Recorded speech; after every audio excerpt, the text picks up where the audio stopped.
So, this past week, we heard that there was an underwater volcano near an island called Tonga that is near Australia and New Zealand. There has been a lot that has happened as a result of that volcano. And one of the things that happened was a tsunami, right? So, this volcano exploded underwater, which caused the land around it to shift. And because it's underwater, that sent waves out in a variety of directions. Those waves got very large. They created tsunamis. The tsunamis hurt lots of people and killed lots of people too. So, first of all, my heart goes out to everyone who's been a victim of the Tonga volcano and its after effects, including the tsunami. The reason I'm talking about it is not just to offer my condolences to those people, although that is an important point and we should do that. Luckily, there have been ships brought in from New Zealand and I believe Australia to help provide relief to these individuals. I really do hope that as many people who can be saved are saved. It's truly a tragedy. The reason I want to talk about this, though, is because one of the after effects of the Tonga volcano and tsunami was an oil rig, was an oil spill occurred because the tsunami knocked a ship that was offloading oil from a rig.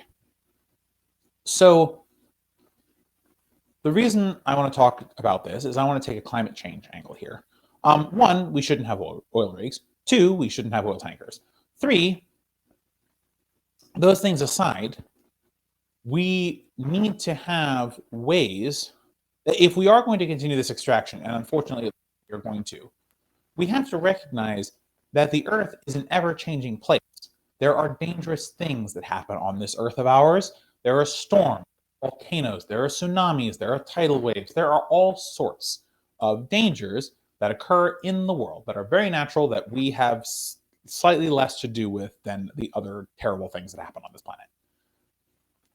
If we are going to continue to do things that, if they break, they can hurt the environment, we then need to take precautions to make sure if those bad things happen, they don't hurt the environment. Guys, I think I talk about that on literally every show. We don't have a second planet. This is the only one. We don't get a choice. Once this one is toast for us, we all die. There's no planet B. And although Elon Musk and Jeff Bezos might think they're getting out of here, they're not either. If this planet goes, they go too. You know, it's not a particularly difficult concept. Obviously, the major solutions are just to get rid of sea-based drilling and other stuff too.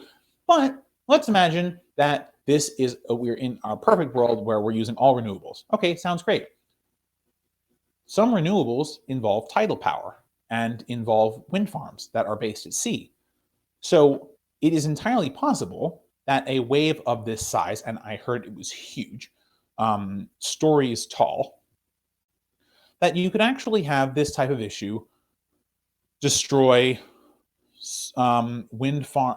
coastal wind farms or overload a tidal power generation plant.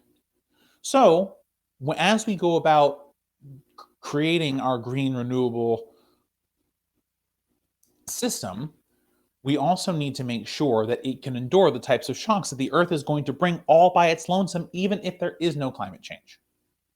So I hope that the Tonga eruption has taught us a valuable lesson about how we collect energy at sea. My guess is it's not going to change too much in terms of oil rigs, who are notoriously vulnerable.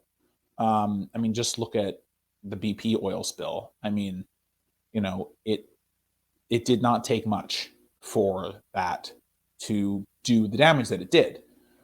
And so if we don't create a situation where the infrastructure that we build can be somewhat resilient to the natural occurrences, one, it's going to cost us more in the long run, but two, we're going to damage this environment even further. And we just have to be so careful because we have done so much damage.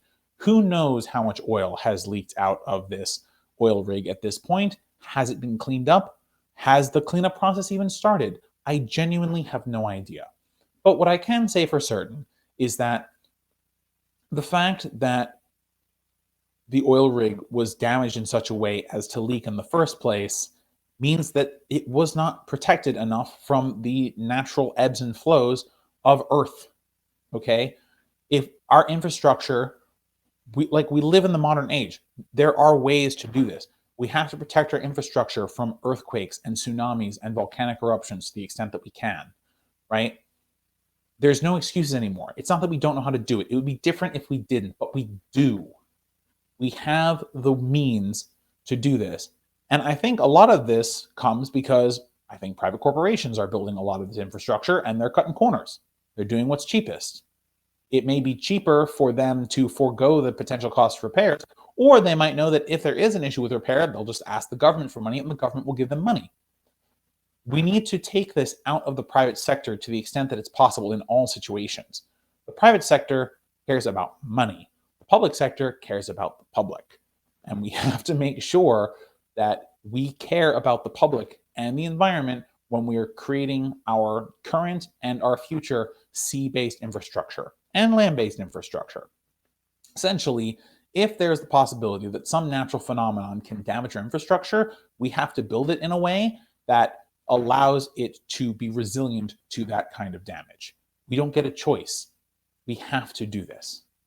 Thanks for watching this video, guys. If you liked it, throw a like on it, share with your friends, and subscribe for more of our content. You can also find all of our videos and clips on youtube.com. Just search Let Them Eat Bread and you'll find all of our content. Alright guys, see you next time. Bye for now.